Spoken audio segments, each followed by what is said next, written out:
Alright, what's going on, folks? So today I'm going to be talking about my entire P320 collection. It's quite a few pistols, and it's pretty well every version of the P320 that has been released. I'm missing one or two, but for the most part, I have almost every version of the P320. So first we'll start out with the what I'll call like the hunting groups and the conservation groups, the commemorative guns that those give away at their banquets. So this started my P320 fascination. It was the Quail Forever, and I can see it's clear. This was the Quail Forever Compact Edition P320. So this was like 2015, 2016-ish when this came out. And I know for a while I think they stopped making these compact frames. But this is just a normal P320. It was a pre-recall trigger pack fire control group, and it actually got sent back for the voluntary recall. And you can tell that by, if you disassemble it,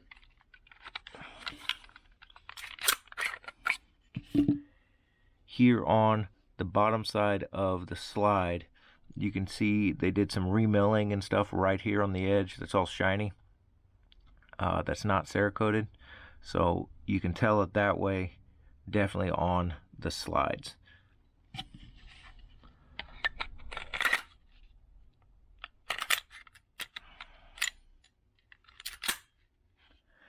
Then after that was the 2018 when the Quail Forever edition came out for banquets.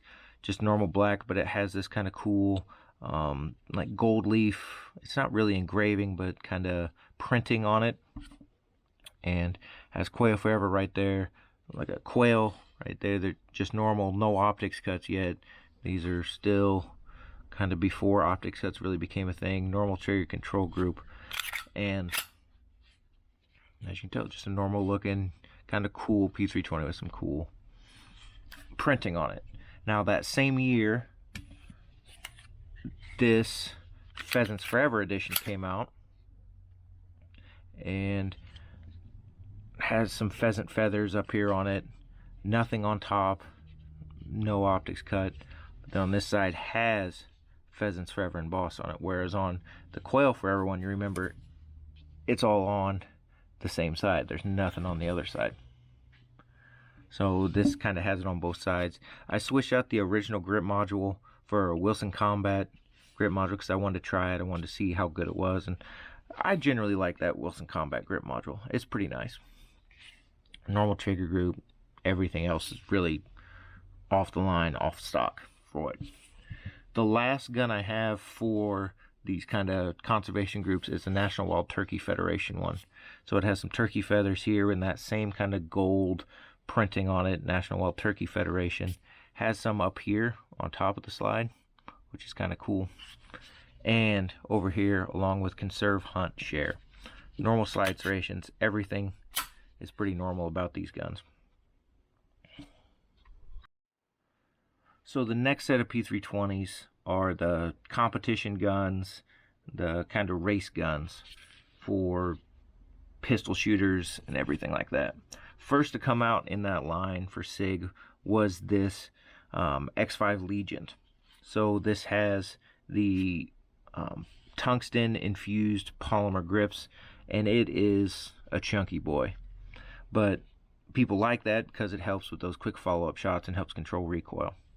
Now, something that you can tell about these race guns is that the slides and the milling, they are just smooth. They're smooth as butter. Lightning cuts on top of the slide for the X5 Legion, as well as the kind of Legion chevron there on the optics plate. Now, something that I don't like about these is that on the optics plate, on all the Legions, it has the rear sights attached to the optics plate. So if you want to put a red dot on it, you lose your rear sight. A lot of people complain about that, and Sig eventually ended up listening and changing that up, as you'll see here in a minute. Now, these have flat face triggers, kind of polished triggers, enhanced ergonomics, and a lighter pull. So as you can see, pretty smooth. Test reset. Yeah, it's not too bad. Not too bad. It definitely works for a lot of people. Now, the next one that came up after that was the Signature Series for Max Michel. So this is Team Sig. I believe he's world champion, or was world champion, in the pistol category. This has the same tungsten infused polymer grip, magwell, similar trigger, just different slide serrations here, slide serrations on top, and the same smooth slide. It comes standard with this Romeo 3 Max. Now, something you need to pay attention to is that this Romeo 3 Max, I believe, only works on the P320 Max.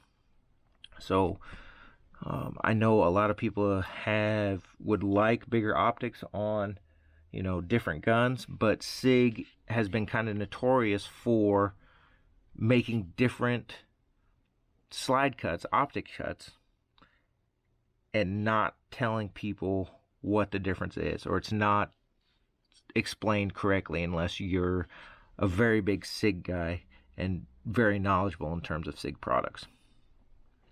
Now, the latest, they all have bull barrels, which is nice. The latest kind of competition gun is the DH3. Now, it has the same tungsten infused polymer grips, little different lightning cuts across it, FDE, which a lot of people like, and then it has optics cuts, but you don't lose your rear sight, which a lot of people like. And it also, the rear sights are a little bit taller and allow you to co-witness through a red dot, which I know a lot of people have been asking for a long time, and Sig finally listened. Has similar trigger, the X-Class triggers, bull barrel, very nice. Yep, nice trigger, good break. Magwell, and then the silicone carbide is infused. It's not just like a sticker slapped on here after the fact. They infused it into the polymer grip, so we'll see how well this ages. Some people like it. I particularly don't like the kind of sandpapery feel. Yeah, it helps me get a good grip on it, and there would be no texture on this thing without that, but it isn't quite aggressive enough for me. So the next group is kind of the one-off pistols, the things that don't have a whole line going through it, and this is definitely the group that I am missing the most out of. So what we can start off with first is the Spectre. So it's got this cool X-cut in the slide, titanium nitride barrel, optics cut, and this is, I believe, the third generation of optics cut for the plate. The cut and everything underneath, all the mounting hardware, has been the same, I believe, for most of the time with Sig, but they've gone through a couple iterations of this plate design and how it attaches down under here, and that matters to people trying to build a completely stripped slide. Now, it has the flat-faced X-Carry trigger, and there are two other Spectres in this line. There is the Spectre Comp, which has the, I think, 5-inch, or it's a 4-inch barrel, but the full-size frame, and then has a single port or double port compensator out here on the end. It's very nice. It definitely adds some length to this, as well as some girth. So what's nice about the Spectre is it has what they call the laser engraved modules on it, and I actually really like this texturing. I don't know, it just feels and just attaches and goes nowhere when you're firing it. but this is the Spectre Carry, I believe. Then there's the Spectre Comp that has the comp, and there is another Spectre that has this X-Cut, but it is kind of a battle weathered look onto it. So it won't have the gold barrel or the gold trigger, titanium nitride. It'll look beat up. It's very faded, but you can tell it's I think it's the X Carry. I can't remember. But you can tell it's the other Spectre by this X cut up here on the front of the slide. Now the next one is the Texas Ranger edition. Comes with this little Texas Ranger, I guess, challenge coin is what Sig's calling it. But something kind of unique about these is they have the TXR serial number prefix. It says one White, one Ranger. Has Texas Ranger kind of embossed up here on the top, nothing on front, no optics cut, nothing on this side. So definitely very it's more unique and has that TXR on the front of it. Next one is, I cannot tell if this is the second iteration of the Viking Tactical, the VTAC P320, or if there was only one. I believe right when P320s came out, there was another version of the Viking Tactical, but not a whole lot of them made it out there or are available on the market. They look very similar, but so normal Sig Sauer P320 two-tone look, X VTAC. So has the X-frame grip, flat face trigger, and it's not quite as good as the competition guns, but it's still pretty good. It's an upgrade over the stock trigger.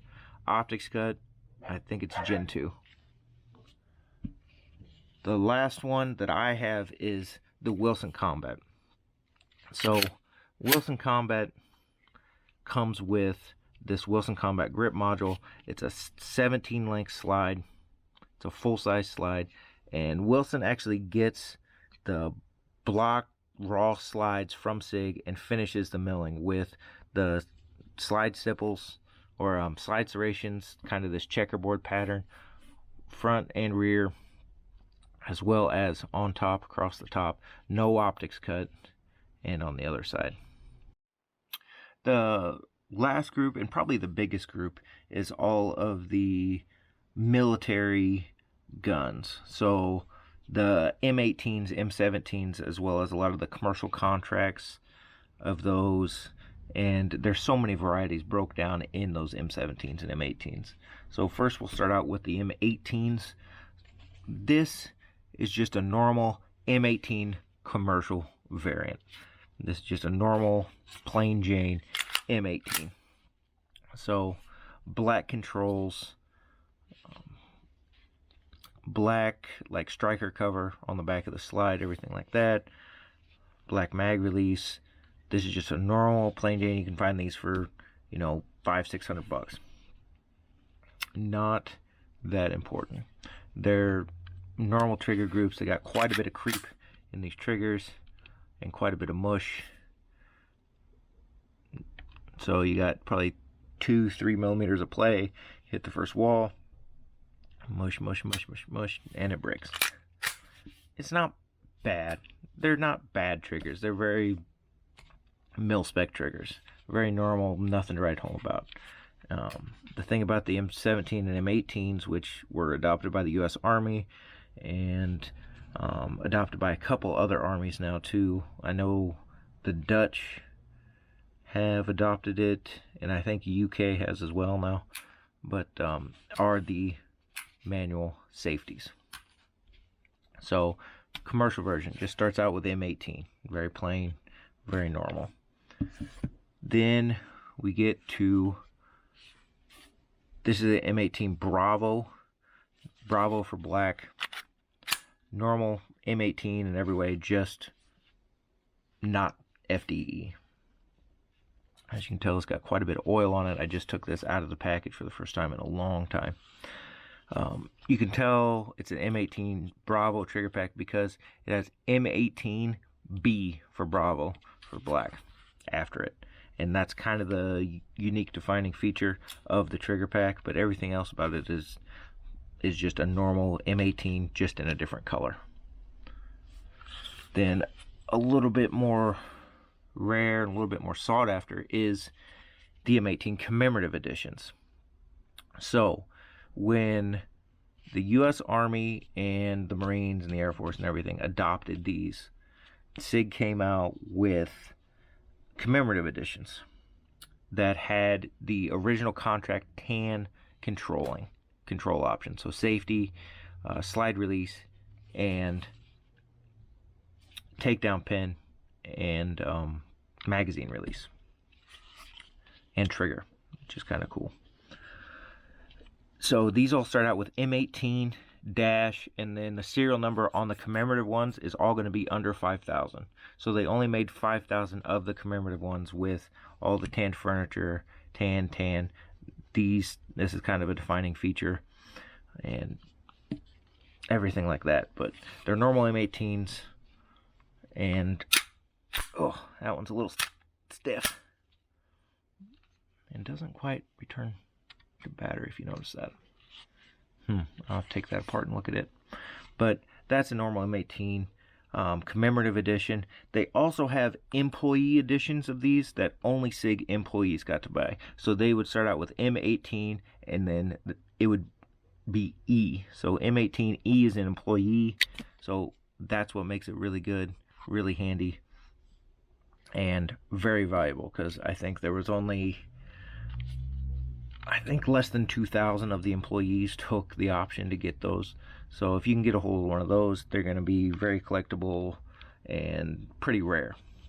Now, the next M18 version that we have is the latest ones, and they are the Marine Overruns. So this is a sealed bag. I haven't opened it. I just bought this gun, and it came in the sealed bag, and I have not opened it. So as you can see, the Marine Overruns have the newest military ones, have black controls like the commercial variants, black triggers, everything like that. And the way you can tell these are the Marine Corps Overruns is the serial code starts with TC. So Tom Charlie, and that's how you can tell the Marine Corps, I believe they're Marine Corps Overruns from SIG. They're normal, they look just like the commercial version of the M18. It's just that they have, they do not have the P320 here on the slide. It doesn't say P320 M18. It just says M18. Kind of like the same as, then probably one of the rarest M18s that I have is this Dutch contract M18. So the Dutch Army got, I think, 8,000 or 10,000 of these, and these are overruns from that contract. So SIG took these slides and sold them as strip slides on the American market. So I made this as best as I could to recreate the way the Dutch contract got. This is a SIG Custom Works FCU that I built this off of. It comes on the Dutch guns that went to the Dutch military had these are Gen 1, I think Gen 1 plates. So the front of this has a single kind of half moon crescent that slides underneath here. Gen 2 has two little prongs that slide underneath there, and that was confusing for me the first time. So the Dutch guns came with the polymer X-Carry grip, which is what I built this off of. This is a pretty well clone correct. I have not drifted in the front sight yet. I want to get a tool to do that more precisely, and I just haven't had time to do it yet. But other than that, it still says P320 on the side. It doesn't say M18. So I thought that was kind of unique and differentiates it a little bit, as well as the, this is actually engraving. It's kind of sunk in, FMI for the Dutch military. Now we get to the M17s. So the first M17, I don't have a commercial M17 because I didn't deem it that important. So the normal kind of different M17 that I have is the M17 Bravo. Just like the M18 Bravo, it's just black. However, the serial number has M17 dash and then the number. It does not have M17B like the M18 Bravos. So I thought that was kind of different. But everything else about it is very common, very normal. Safety, normal. Everything else about it. Polymer grip, full-size M17 handgun.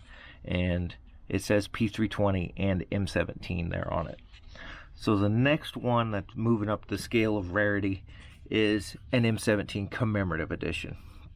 So these are the same as roughly the first 6,000 guns that went to the U.S. Army for the Army contract. And it has tank controls, starts with M17 dash, less than the serial number, just like the M18 commemorative. The M17 commemorative is less than 5,000. So M17 dash, less than 5,000 will be the commemorative guns. And they have the cage number and part number and VIN or supplier number and everything here from Sig to the Army, and just say M17 there on the slide. So very nice gun. Not quite as collectible as the guns you'll see coming up here in a little bit, but still very nice to give you that FDE, that surplus Army look.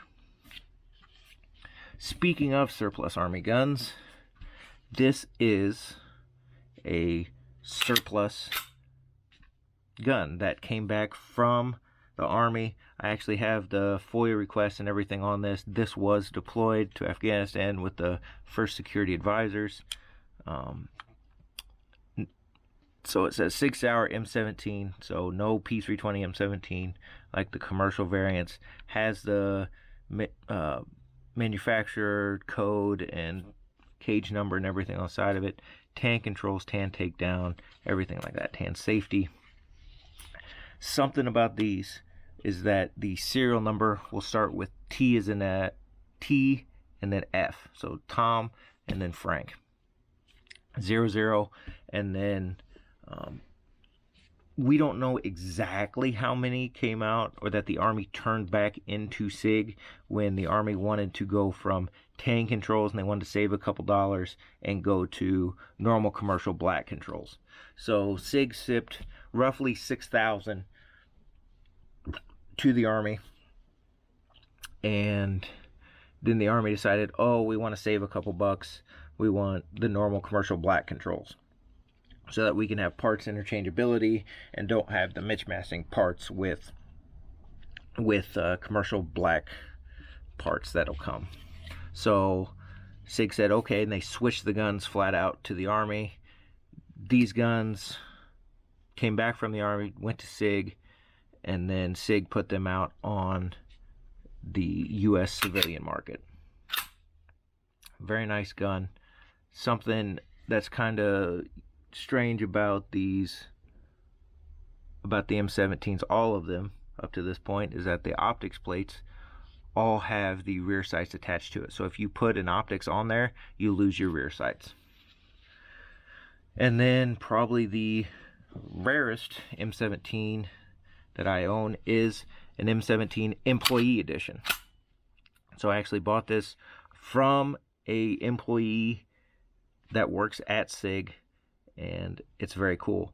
What's also cool is that this employee serial number matches my commemorative gun. So this commemorative gun has the same last four of my employee gun. So that's kind of cool. I got a matching pair. I really wish I could get the surplus of the same serial number, and I have a message out to that guy, but he's not looking to sell or trade or anything like that right now.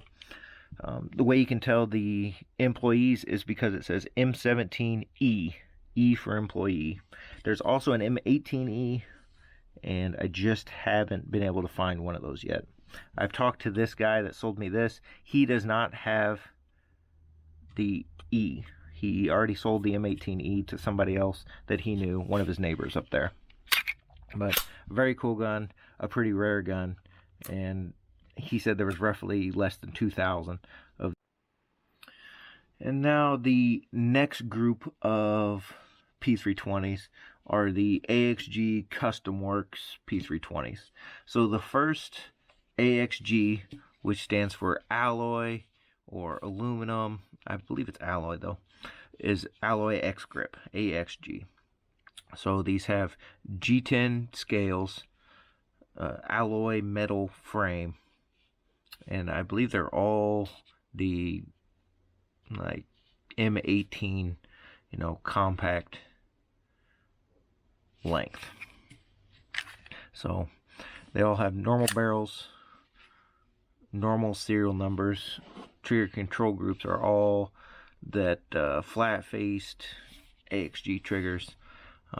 They've gone through a couple iterations of slide plates.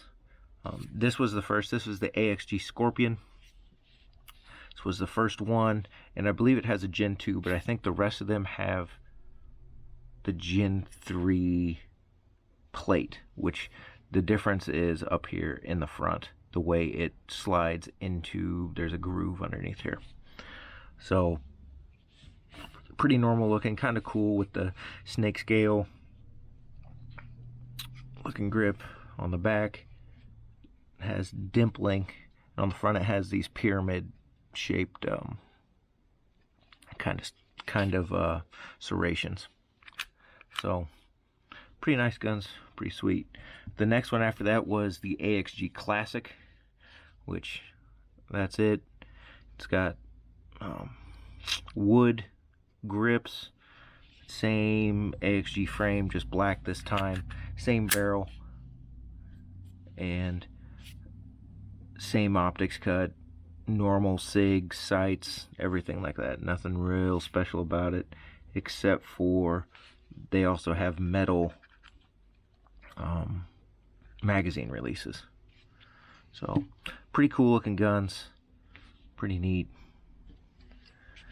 Next one to come out, that was the Equinox, which are this whole line of Sig products. They have the P226 Equinox and all these other Equinoxes that are all this kind of brushed nickel, polished nickel type of finish.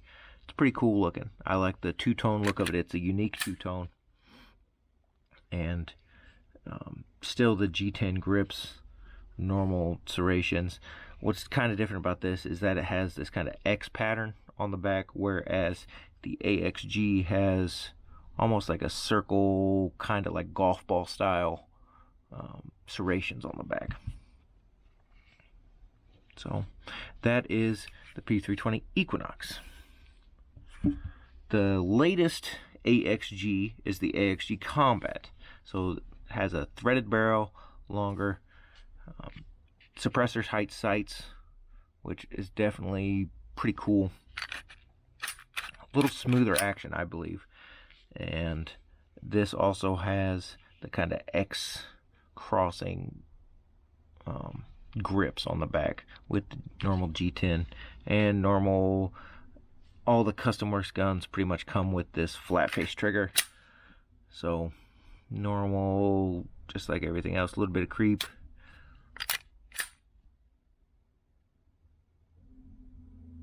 And there's the tactile reset. So it's not a bad gun. These are definitely nice guns. They have a little bit more weight on them than the polymer frame guns, and people generally like them quite a bit because of the way they feel. They're the X frame, and people can still switch these G10 grips to give them a little more customization.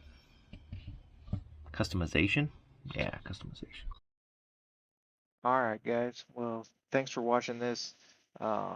Just had to tack on this picture here at the end because this is just announced the Spectre Comp Blackout by Sig.